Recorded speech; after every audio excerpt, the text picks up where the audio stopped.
Hey guys, this is Killrob speaking, and today we have 3 topics to cover, and that would be engineering time is now in the game, as well as tooling costs, and topic number 3 will be all kinds of balance changes.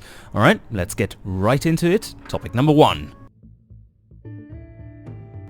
Engineering time has now made it into the game, and we are going to exemplify this by looking at this very early 1945 delivery van thingy boxcar. A new addition to this model you can see down here. Lots of variants thanks to Mavk, who has been joining our 3D modeler team. So kudos to him. Awesome work so far. And let's see. Let's go into the engine. I've built a standard little i4.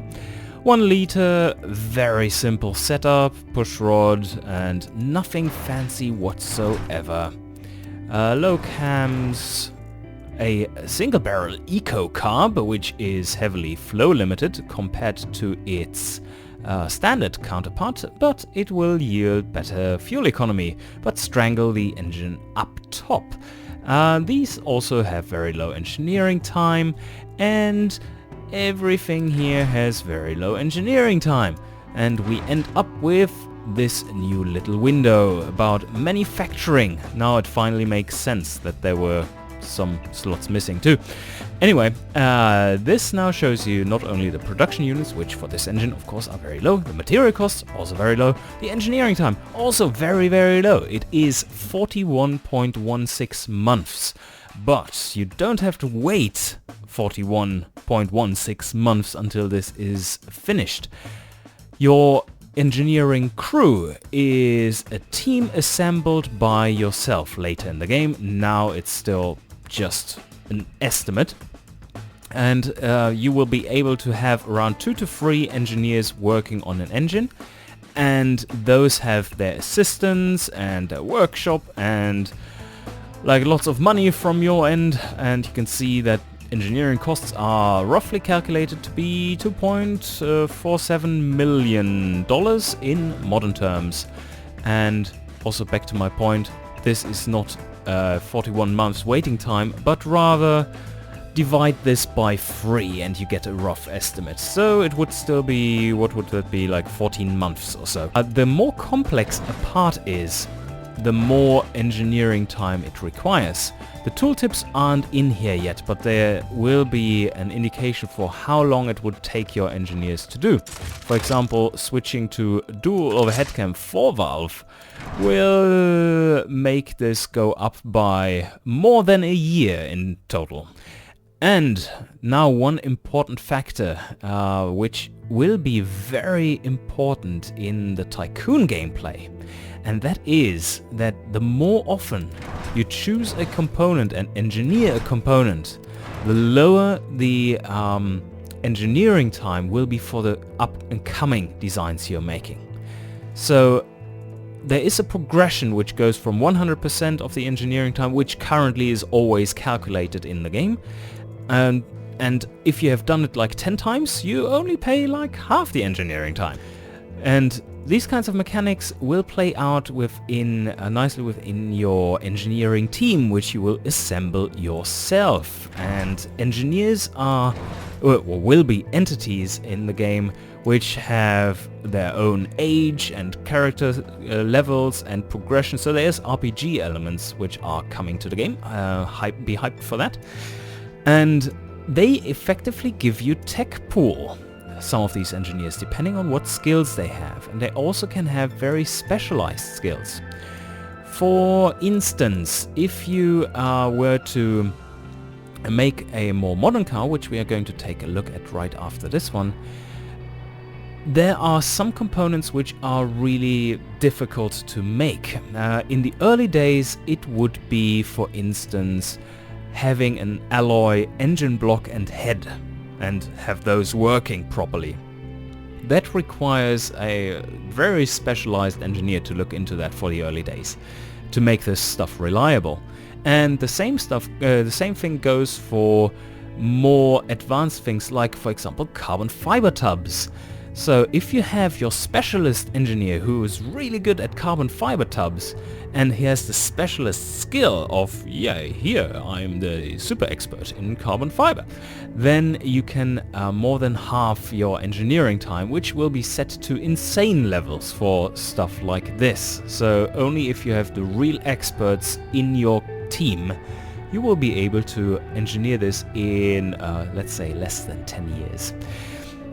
And for that, I think we are more or less done. Let's take a look at the numbers for the car too, though.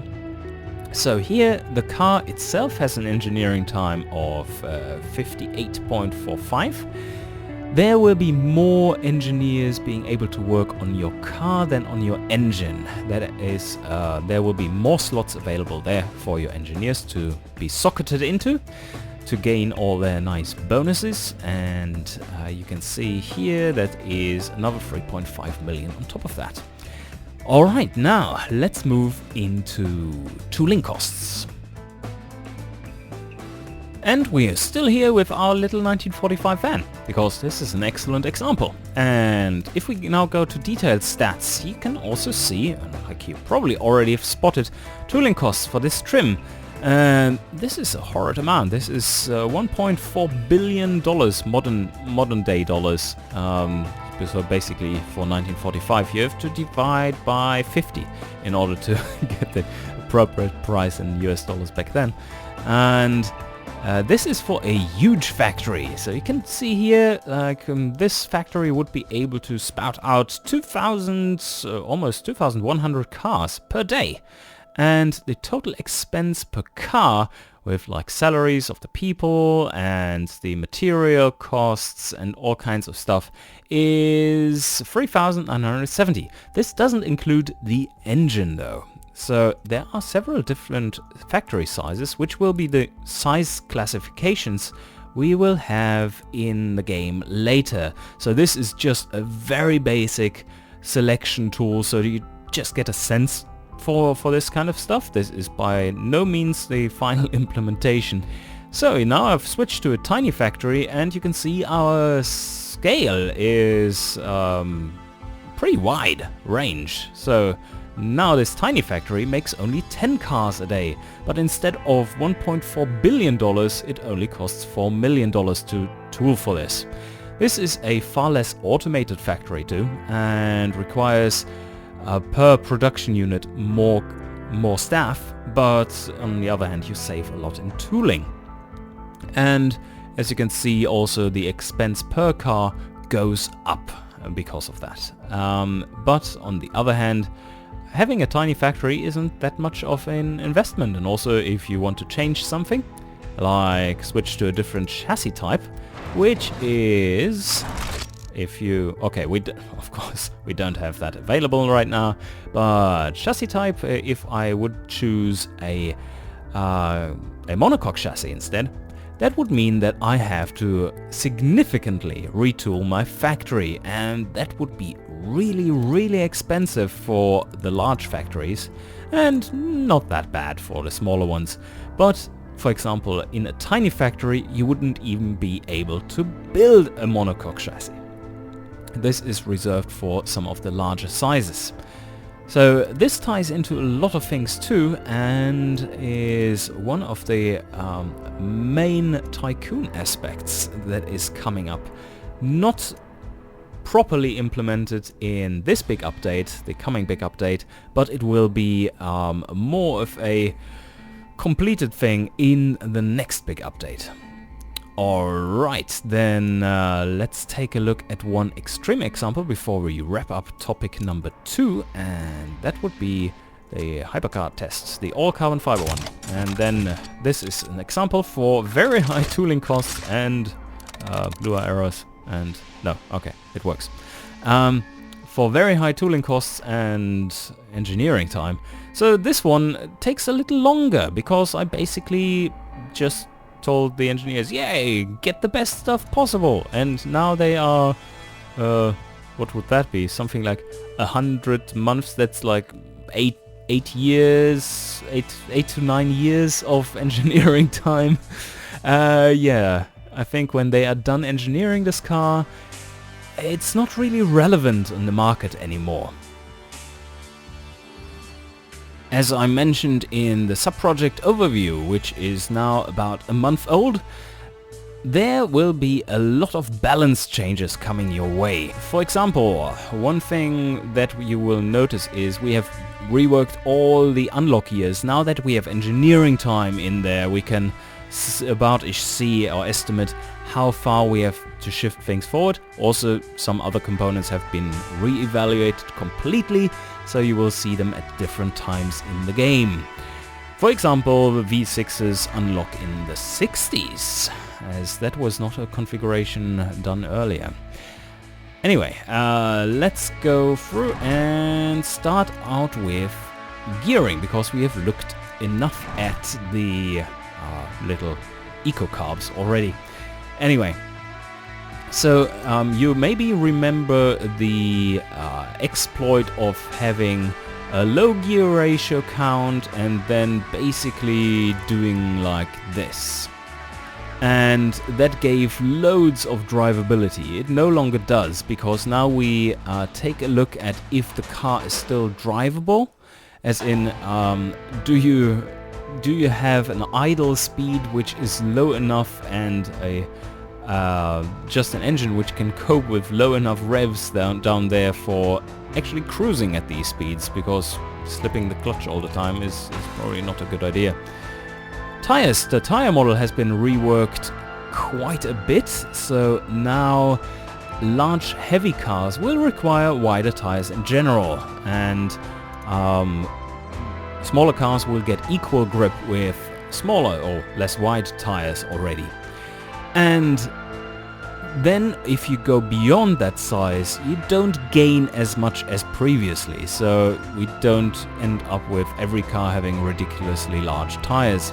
And we also have changed that if you go wider than the recommended size, which you can see here, recommended width 135, 135. It's right above the tire choice heading there. I can't move my mouse there because then it would go missing.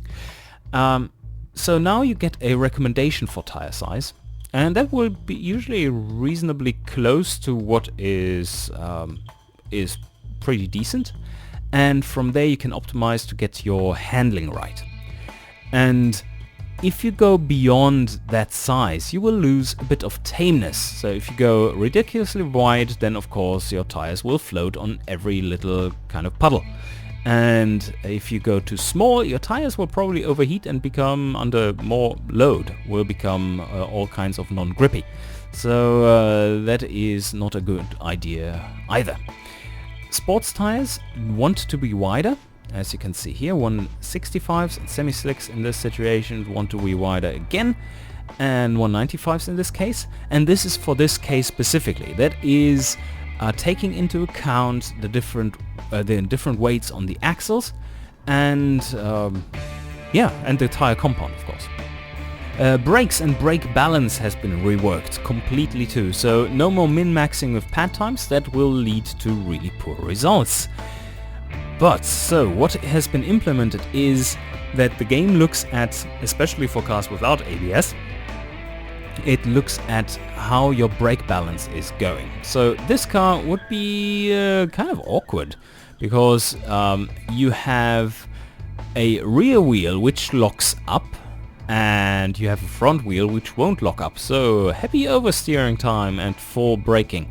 Then for the braking, we look at how much extra brake capacity you have, and in this case obviously this really doesn't work out, because we just don't have the rim size to get over the required braking performance. But if you can, you want to have the wheels lock at similar time during the pedal. So if you have a very weak front brake and a strong rear brake, then the rear will lock up earlier than the front, which might not yield good results and make the car less drivable. So now you can't just ridiculously overpower the brakes either, because if everything is overpowered, you kind of just tip on the brake pedal and whoosh, the car goes flying with squealy wheels. not good either. Of course, ABS reduces this problem. Okay, also you want to have kind of balanced brake pads, because otherwise it feels weird. Like all mushy in the rear, for example, and all squealy and aggressive in the front doesn't give very good behavior for the brakes. Then we have, let's see, what more is there? The seats and cargo was another interesting thing. And not something I can show in this car, but you can hear me out. So there are certain cars which can have either 1 row of seats, 2 rows of seats, or 3 rows of seats. And previously it was always better to choose more seats, and that was because all these seats were crammed kind of into the same volume, just gave you more practicality, but your cargo space wasn't suffering from it. Now we have changed the dependence such that cargo space is reduced whenever you add another row of seats. So you don't end up with ridiculously overpowered choices like 5 seats in a big car, and that doesn't lose any kind of cargo space there. We have, of course, rebalanced. The safety now requires ridiculous amounts of engineering time. It's still pretty cheap though, but also I've reduced the effect of it in general. It gives still a nice bonus, but it's kind of halved over what it was before. So a bit more balance coming your way there. Then one interesting thing we have in the markets is now regions and the size of the region, like the road size in a region and factors like income disparity and stuff, affect how large people want their cars. This has now become a primary stat. Now if you look down to the left, you see footprint is a constant stat in there, and we have a city budget car here at minus 7.1, and if you remember how it is in your version currently, it is at minus 10, and it's always at minus 10. But we're in Gazmir, and Gazmians very much like their big cars, and they like their big cars so much that they also don't really like city cars being all that small. So every car, for example this one, Muscle Premium, plus 5.4%. They like big muscle cars. And normal muscle cars still at 2.9%. How about utility cars, which didn't care about it at all, plus 2.9%. So whenever you build a larger car, you will get a slight bonus to your desirability. If you build a small car, that yields the opposite effect. In that way, we much more can simulate what regions want, and the difference between regions becomes larger. The same is true for safety. And I thought that if people really don't care about safety, then they really don't care about safety, and these regions should, or these demographics should do the same then.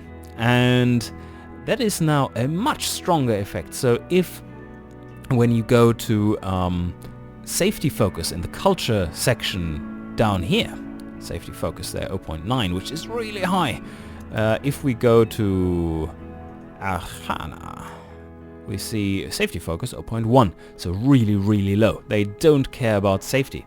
Now let's compare, for instance, for a utility sport premium. 0% safety in this one. Interesting. Now we go to Gazmir, who care about safety. And there we are at 8.3%, so a huge difference. That also makes it more viable to tailor your cars to certain markets, and overall this should give a much more realistic gameplay feel to it, already in this very basic implementation of regions. Alright, I think that is enough for today. I hope you enjoyed, and see you guys next time.